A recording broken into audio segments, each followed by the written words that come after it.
this course, Understanding Gender and Law, BGS 001. Today I'm going to discuss this topic, difference between sex and gender, part 2. Let us uh, get into this objectives first. What are the objectives in which that I'm going to cover in this lecture? To know the criticism of the sex and gender binaries, to understand the paradox of gender. Let us also know, even while a great deal of very interesting new scholarship emerged focusing on the gender relations, there were also criticism of this approach. And we have seen in the first lecture that the whole historical development of these two concepts, the category of sex and gender, and how we traveled in the women's and gender studies, and the feminist thought and the feminist theory, how it evolves into it. So even while a great deal of very interesting new scholarship emerged focusing on gender relation, there were also criticism of this approach. One kind of the critic has been associated with the work of the Judith Butler, a philosopher, feminist, and queer theorist. And I would urge that, whatever possible, I must say that it's difficult to understand her writings, but one can always go and read this to her books to, sort of gain the knowledge in this area.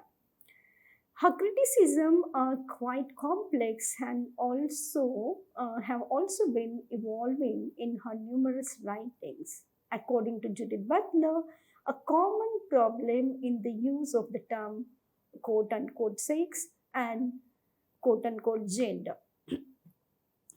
In the way, for instance, that, and I explained this Rubin's position in first lecture, what Rubin did in her 1974 essay is that there is an assumption of a given biological fact of the sex as somebody fixed in the body, which is then provided meaning of the social or gender. To use an easy metaphor, it is as though sex is the body like the determination of the sex of the baby, while gender are the clause that came later.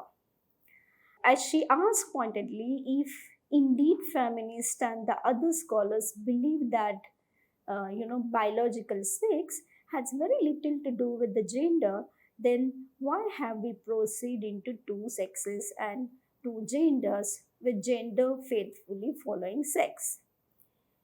Is it as though category of sex is the ground and gender, category of the gender, the social effect? Butler instead turns the sex gender distinction on its head. There's nothing like a pre-social notion of the sex fixed by the nature. To use an easy metaphor, it is as though sex is the body like the determination of the sex of the baby, while gender are the clothes that came later. As she asked again, as an indeed as a feminist, other scholars believe that the biological sex has a very little to do with gender. Then I think it's been important to move further and understand this. So it is though sex is a ground and gender, the social effect. Butler instead turns this sex gender distinctions on its head, and there's nothing like a social notion of the sex fixed by the nature. Rather, sex is much the product of the social and political institution as ideas of the gender are.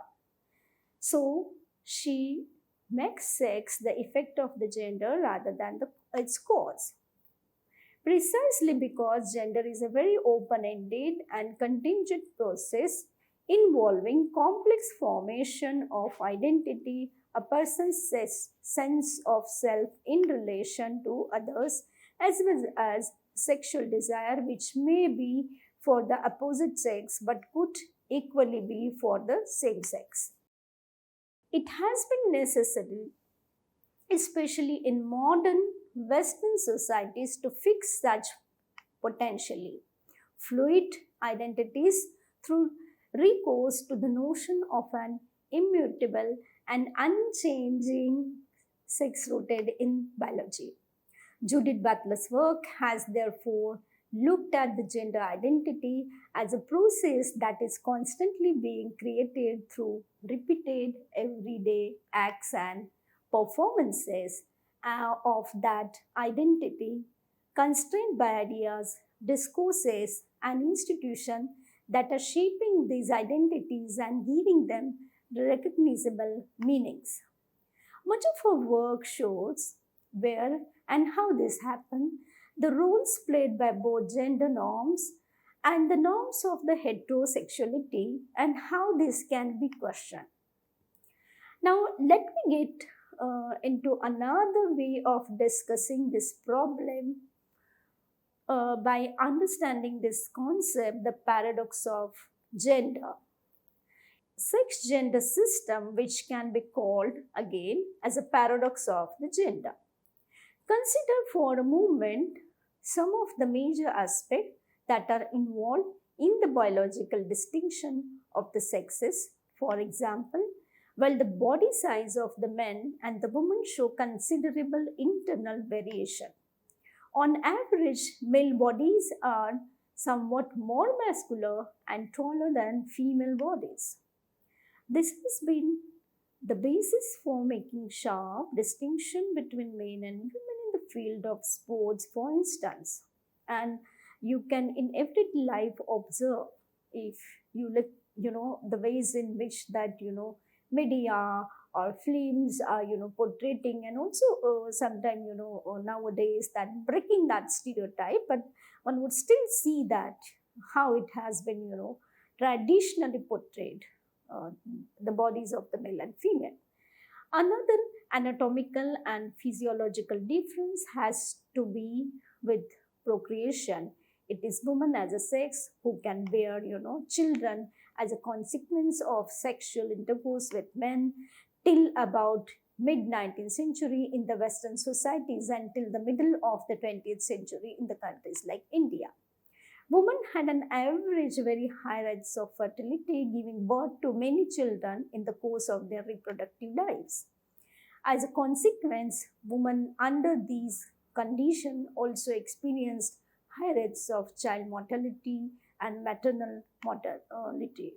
In such situation, while everyday life was then subjected to considerable, certain ties and the physical hardship for the vast majority, both men and women would have had to endure the consequence of their biological vulnerabilities to considerable degree, and one would see this condition was to change substantially only well after the rise of capitalism and colonialism.